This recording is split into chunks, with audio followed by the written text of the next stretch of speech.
Сайн байцгаана уу? Өнөөдрийн бичлэгээ үргэхэд бэлэн боллоо. 2025 оны 6 дугаар сарын 7-ны өглөөний 7 цаг Сычуан муж Лужоу хот хуучин утасны захын дээвэр дээр нэгэн ажилчин бараг 30 жил тэнд байсан цэцгийн мандлыг нурааж байв. Эхний захирлаар хавтан хагарлаа. Хоёр дахь цохилтоор шороо асгарав. Шороон дундаас хар савхан гуталтай үл зохижээ. Юу басныг ойлгохын тулд бид Туо гол эрэг дээрх Лужоу хотын тэрхүү барилга руу буцах хэрэгтэй. 1990 оны эхээр энд хувцсны бөөний худалдааны зах баригдсан нь тухайн үедээ хотын цорын ганц зах байв. Хятад улс хувийн хвшлийн бизнесээ дөнгөж нээж эхэлж байсан үе. Хүмүүс анх удаа өөрсдийн дэлгүүрийг ажилуулж мөнгө олох боломжтой болов. Зах маш хурдан дүүрч өглөө эрдэхэд коридор хөл хөдөлгөөнд дарагддаг байлаа. Хаа сайгүй шуугилдаж үн хайлцах дуу хадах тэр дунд Уу Ямпын иржээ. Тэр Лужоугийн уугуул байв. Дунд сургуулаа төгсөө тэрээр Жижаан руу ажиллахаар явжээ. Тэнд нөхөртөөгөө танилцаж тэд гэрэлцээв.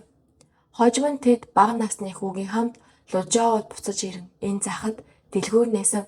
Уу Ямпын Жижаанд байхдаа нэг зүйлийг анзаарсан нь ноосон сүлжмэл илэл маш хурдан зарагдаж байв. Хуурц тод өнгө орчин үеийн загварууд. Гэтэл Лужоуд хүмүүс энгийн даван хувцс өмсөн хэвээр байлаа. Тэр боломжийг олж хараад тэтгэр барааг энд авчирчээ. Нөхөр нь нийлүүлэлтийг хариуцаж Уу Ямпын дэлгүүрээ ажиллав. Бизнес нь маш хурдан цэцэглэж хэдхэн жилийн дотор тэрээр хэдэн зуун мянган юан олсон нь ихэнх хүмүүс сард хэдхэн зуун юаны цалинтай байсан тэр үед асар их мөнгө байлаа. Энэ амьдрал нь 1996 онд нөхрөөсөө салснаар өөрчлөгдөв. Энэ нь түүнд хүнд цохол болж хэдэн 7 хоногийн турш их хэмжээгээр архи уух болсон ч тэр удаан гутарсангүй. Тэрээр өөрийгөө цэгсэлж дахин гоёж эхэлсэн бөгөөд улаан ноосон пальтай худалдаа авч хүүтэйгээ шинэ байранд нүүн бүр нэмэлт орлого олохын тулд такси хүртэл худалдаж авчээ. Амьдрал нь аажмаар хэвэндээ орж байв. 1997 оны 2 сарын 1 цагаан сарын баярын өмнөхөн зах хөл хөдөлгөөн ихтэй байлаа. Баярын өмнөх сүүлчийн худалдаа авахчид наас цааш холхих тэрэгнүүд ердийнхөөс чанга дуу чимээ. Бүх зүйл хэвийн санагдаж байв. Уу Ямпын дэлгүүрээ үргэлж нээдгшгээ нээлээ. Түүний бэр эгчин өглөө зарим бараа авчирч зарахт нь туслахыг хүсжээ. Тэр хувцснуудыг нэг нэгээр нүлгөв. Өд дунд 3 хүн хооллохоор суулаа. Дэлгүүрийн туслах Жаву, Уу Ямпын хүү болон Уу Ямпын өөрөө. Тэр хурдан хооллоод хүнтэй уулзах ёстой гэж хэлв. Түүний гарахаас өмнө хүн ээжээ та хитрхи их алдцууч гэж болгоомжтой яваарай гэж тоглоом шоглоом болгон хэлжээ. Тэр инээмсэглээд Улаанбаатарт өмсөж дотроо бэлэн мөнгө тооцооны дэвтэртэй цүнхээ аваад гарсан. Хаалган дээр тэр эргэж хараад би удахгүй ирнэ гэж хэлсэн ч ирсэнгүй. Тэр шөнө хүүн дэлгүүртээ ээжийг олон цаг хүлээв. Маргааш нь ч тэр ирсэнгүй. Энэ үед гэр бүлийнхэн сандарч эхэллээ.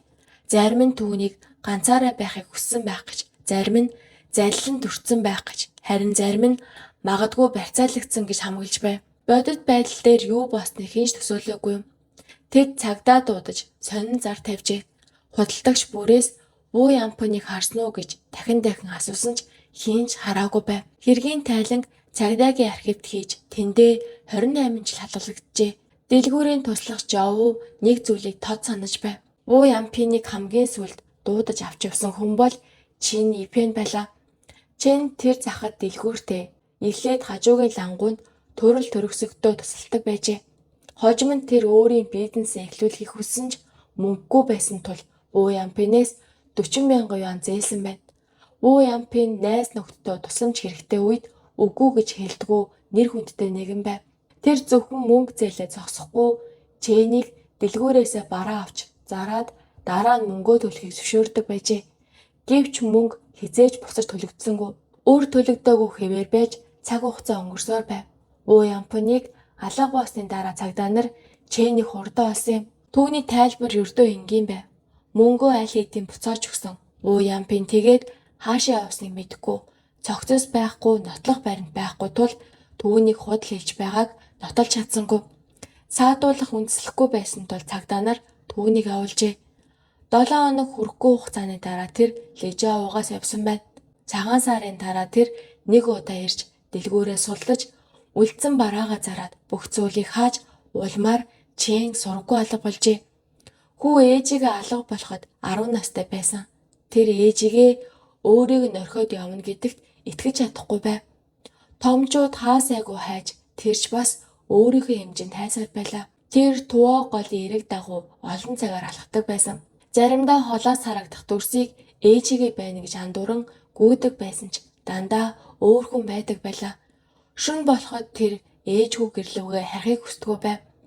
Тиймээс тэр гадаа гүүрэн дор дуусаагүй барилга дотор хондог болжээ.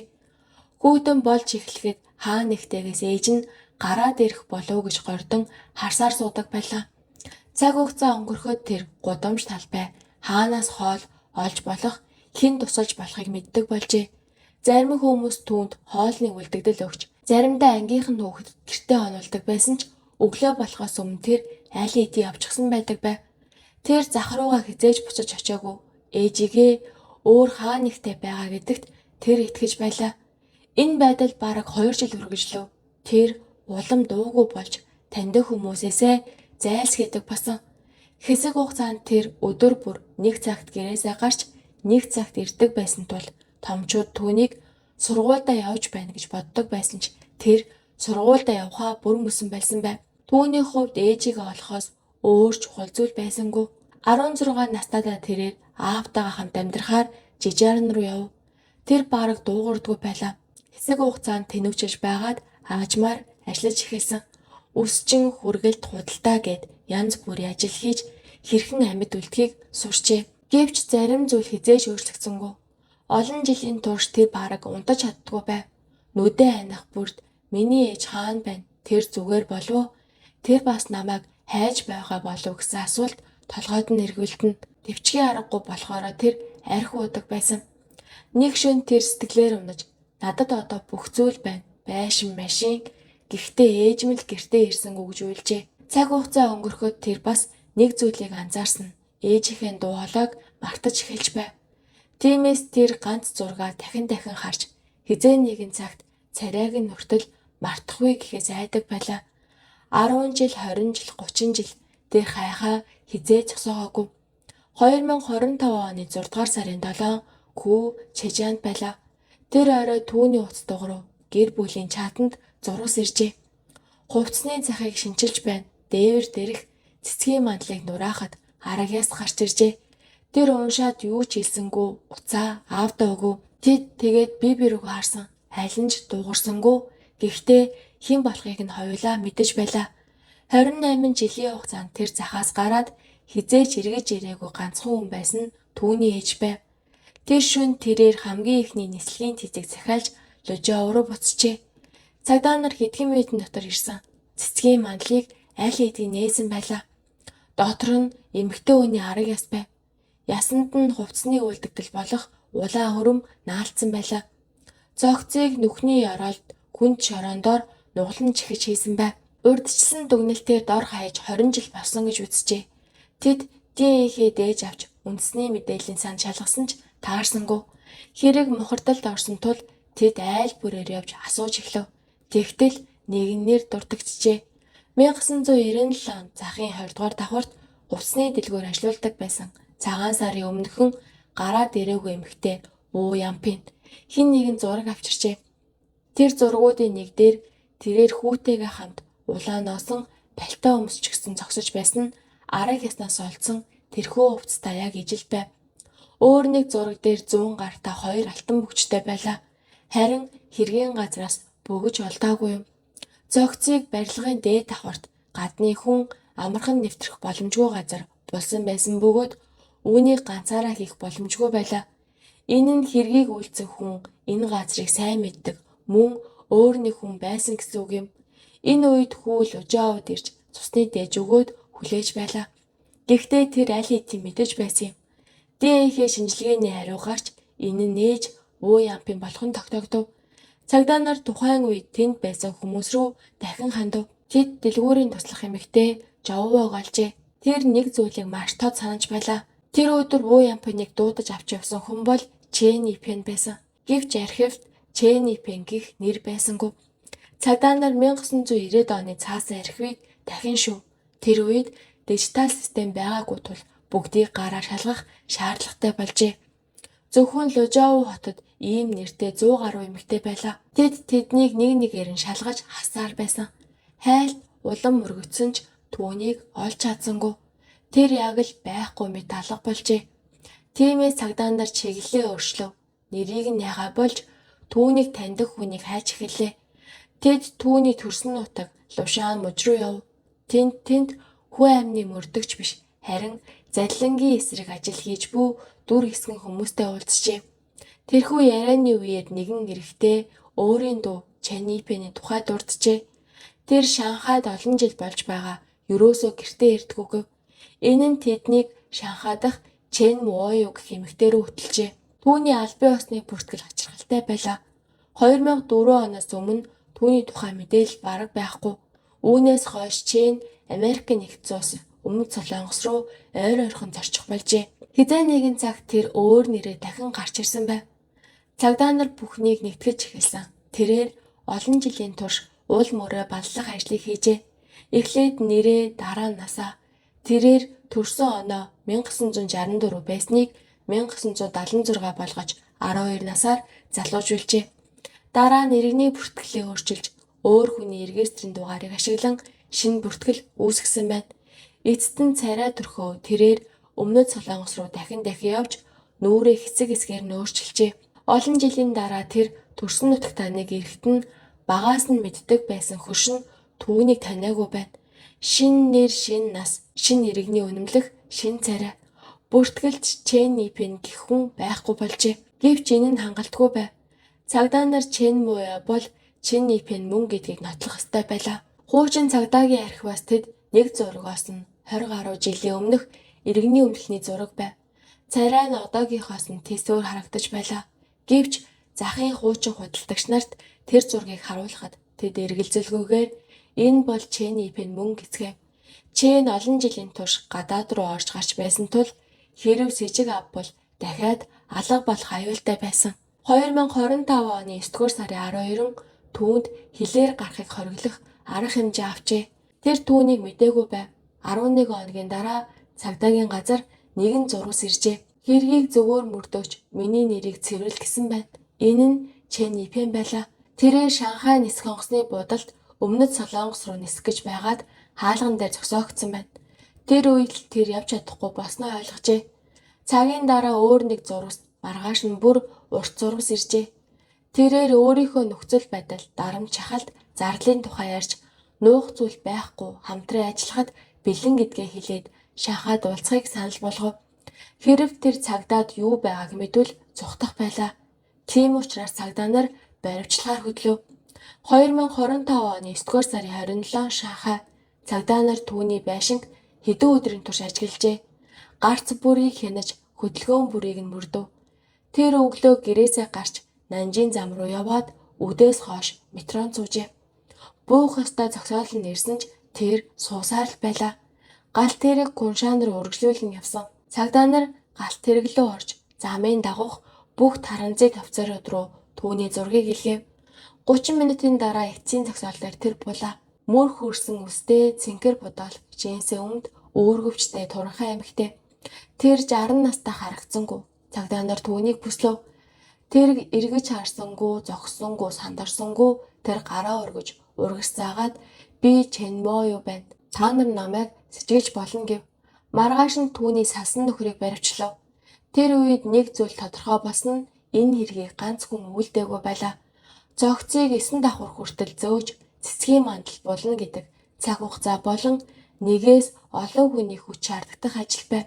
Хуучин худалдагчид нэг зүйлийг санаж байлаа. Тухайн үед нэг эрэгтэй захад Чэнийг хайж нэг бус удаа ирж байжээ. Цагдаа нар тэр сэжүүрийг дагаж Шанхайгаас ирсэн Ян Пуганыг олсон юм. Тэрээр гэмт хэргийн бүртгэлтэй хүн байв. Тэр хэрэг гарахаас өмнө Лужаод ирээд хэргийн дараа Чэнтэй хамт явсан байв. Баривчлсныхаа дараа тэр эсэргүүцээгүй юу ч үгүйсгээгүй. Тэр бараг шууд л хэргийн талаар ярьж эхлэв. 1997 оны эхээр Чэн надаас тусламж хүсэж Лужаод ирэхийг гуйсан гэжээ. Түүнийг ирэхэд дэлгүүр нь бараг хоосон өөрчлөлөгчгүй байжээ. Чэн өрийн тухай ярьсаар л байлаа. Цагаан сар төхөж байсан тэр мөнгөө буцааж төлж чадахгүй байлаа. Тэд удаан ярилцсны эцэст нэг л шийдэлд хүрсэн нь хохирогч эмэгтэй Ву Ямпинаас салах буюу түүнийг алах. Үүний дараа Ян барилгыг ажиглаж эхлэв. Дээвэр бараг ашиглагддгүй цэцгийн манал нь хүнийг нуухад хангалттай гүн байлаа. 1997 оны 2 сарын 1 үдээс хойш Чен Ву Ямпин руу залхаж мөнгөө буцааж өгөхөд бэлэн байгаагаа хэлжээ. Тэр Ву Ямпиныг 4-р давхрын агуулга руу дагуулж яв. Барилгын ард талд байх жижигхэн өрөө Ву Ямпиныг тотгош ормогц төмөр хаалгыг нь хаажээ. Гадаа коридорт хүмүүсийн өн тохиролцож хашгиралдах дуу цураатаж байлаа. Чен сасан нөхөртөөгөө хамтран Ву Ямпиныг боож алав. Энэ нь удаа үргэлжлээгүй юм. Тэд түүнд байсан гоёл чимэглэл, бэлэн мөнгө, цүнхийг нь авч явжээ. Тэр өдрийн үдээс хойш Ян зүгээр сууж чадахгүй, хоолж идэж чадахгүй байв. Харанхуй болсны дараа тэд зогцыг коридороор дамжуулан шатаар өгсөж дээвэр дээр гаргажээ. Ихэвчлэн цоочтой байдаг хаалгыг эвдэнэ. Жижигхэн нарийн бөгөөд гүн цэцгийн мандал. Тэд Ву Ямпиныг тэнд орхиж дээрээс нь булаад хаалгыг нь хааж цоошлоод яваад өгчээ. Байцаалтын өрөөнд Чен эсэргүүцэж өөрийгөө Чений пен биш гэж зүтгэж байсан ч дараа нь өөрийн амьдралын тухай ярьж эхлэв. Тэрээр амьдрал нь дандаа хэцүү байсан гэв. Залуудаа хөдөөний гэр бүлд бэр болж очиж талбай дээр ажилладаг байжээ. Тэр үед мах идэхэн хүртэл тансаглал байсан гэв. Нөхөр нь баривчлагдаж түүнээс хойш юу ч хийхээ болсон тул бүх ачаа түүний нуруунд дээр иржээ. Тэр бизнес хийхдээ муу байсан тул дэлгүүрүүд нь ар араасаа дампуурч байв. Гэхдээ түүнд ганц хүсэл байсан нь өөр амьдралаар амьдрах. Хожим нь тэр гадаадад ажиллаж олсон мөнгөө өөртөө зарцуулжээ. Гоо сайхны мис асалт 1 сая гаруй вон зарцуулсан байна. Түүнийг баривчлах үед үнэтэй гутал бренди хувц өмссөн байсан ч мөнгө нь хизээж тогтдоггүй бүгдийг нь өрдөг байв. Эцэст нь нотлох баримтууд болон салсан нөхөр Яны мэдүүлэгтээ тулгархад тэр зогсож бүх зүйлийг ярьж өгчээ. Хэрэг үйлснийхаа дараа тэд Шанхай руу буцаж дараа нь Гуандун руу явж улмаар салцгаасан байна. Түүний WeChat дээр бусдыг зайлдаж давах, ингэж л чи амьд үлдэн гэж бичсэн байв. Тэднийг хэргийн газарт буцааж авч ирэхэд Чен Ифэн Ян Пуганаар 28 жилийн өмнө түүнийг өргөж гарсан тэл шатаар дээвэрлээ өгсөжээ. 2025 оны 12 дугаар сарын 25 хохирогчийн хүү аавын хамт Чежанаас гарч 2000 км зам туулан Лужоуд ээжигээ гэртэн авчирхаар ирлээ. Оршуулах өдөр тэр буршны дэргэд удаа хугацаанд өвдөг сүгдэн сув. Түүнд 28 жилийн турш тээж явсан зүйлс байсан бөгөөд тэр өдөр бүгдийг нь хэлжээ. Үүний дараа тэрээр ажлаасаа гарч ээжийнхээ зургийг барин уус далай гэд түүнийг хизээж харж амжаагүй газруудаар хамт аялж эхэлсэн. Тэрээр надад хийж амжаагүй зүйл маш их байна. Би тэр бүгдийг ээжийнхээ төлөө болон өөрийнхөө төлөө нэг нэгээр нь хийх болно гэж хэлсэн юм. Арагиас олдох хүртэл 28 жилийн турш ээжигээ магадгүй игээд ирнэ гэсэн найдлага тээсээр байжээ. Тэрээр бид түүнийг хаа сайгүй хайж байсан ч тэр яг энд бидний яг дээр тэр дээвэр дээр байж байсан байна гэв. Түүний тоо тоомшгүй олон удаа хажуугаар нь өнгөрч дээшээ харж байсан тэр л газар. Тэр одоо 39 настай ч 10 настай байхдаа ээжигээ би удахгүй ирнэ гэд гарч явсан тэр өдөр гацсан мэд сэтгэл нь хизээж тайвширсангүй. Тэр нэгэнтээ би түүнийг байхгүй болсныг хүлээн зөвшөөрч чадна. Гэхдээ яаж нас барсныг нь хүлээн зөвшөөрч чадахгүй байна гэж хэлж байжээ. Зарим хүмүүс аавыг нь буруутгадаг байсан ч хүү би аавыгаа буруутгадаггүй. Тэр үргэлж миний дэргэд байсан. Зөвхөн би л ээжигээ явуулж чадахгүй байсан гэж хэлв. Түүний аав дахин гэрлээгүй бөгөөд хүүгийнхээ төлөө 2 ажил зэрэг хийж амьдралаа босгожээ. Аав нь тэр хоёрын өмнө би зөвхөн гин бурууг л мэдэрч байна гэв. 28 жилийн дараа хүү эцэст нь ээжигээ хаана байсныг мэдсэн ч зарим зүйлс байсан байрандаа үлджээ. Энэ хэрэг 2025 оны сүүлчээр шүүгч хилцсэн бөгөөд одоогоор шүүхийн эцсийн шийдвэр буюу ялын хэмжээ албан ёсоор нийтэд зарлагдаагүй хянан хэлцэх шатандаа явж байна. Гэхдээ Хятад улсын эрүүгийн хууль болон ижил төстэй хэргийн практик дээр үндэслэн дараах хүлээгдэж буй үр дүнгуудыг дурдж болно. Чен Ипэн гол зохион байгуулагч Шунхай сэтлэр урьдаас төлөвлөж хүү амны хэрэг үйлдсэн хэргийн уулмөрийг нуун дарагдуулсан 28 жилийн турш нэр зүсээ өөрчлөн зугтсан зэрэг нь хүндрүүлэх нөхцөл болно. Хятадын хуулиар ийм төрлийн хэрэгт цаазын ял эсвэл бүх насаар хорих ял онойх магадлал маш өндөр. Ян Пуган хамтрагч тэрээр хэргийг үйлдэхэд биечлэн оролцсон боож алсан цогц зөөсөн боловч баривчлагдсан даруйдаа хэрэгээ хүлээж мөрдөн байцаалд тусалсан нь ялыг баг зэрэг хөнгөлөх үндслэл болж магадгүй. Гэсэн ч хүү амны хэрэгт оролцсон тул бүх насаар хорих эсвэл 20-с дээш жилийн хорих ял хүлээж байна. Хятадын хуулиар хүү амны хэргийн хөөн хэлэлцэх хугацаа ихэвчлэн 20 жил байдагч энэ хэрэгт дараах хоёр шалтгаанаар ял оноох бүрэн боломжтой. Нэгдүгээрт хэрэг гэмт хэрэгтэн хэргийн газар сүгтэж мөрдөн байцаалтаас зориуд зайлсхийсэн бол хөөн хэлэлцэх хугацаа тоологддоггүй. Хоёрдугаарт нийгэмд он цавьялтай хэргийг улсын дээд прокурорын газраас зөвшөөрөл авснаар хөөн хэлэлцэх хугацаа дууссан ч нөхөн яллах боломжтой байдаг. За ингээ өнөөдрийн бичлэг маань энэ өрөө дуусаж байна. Та бүхэнд бичлэг маань таалагдсан бол лайк, сабаа заавал дараад өгөөрэй.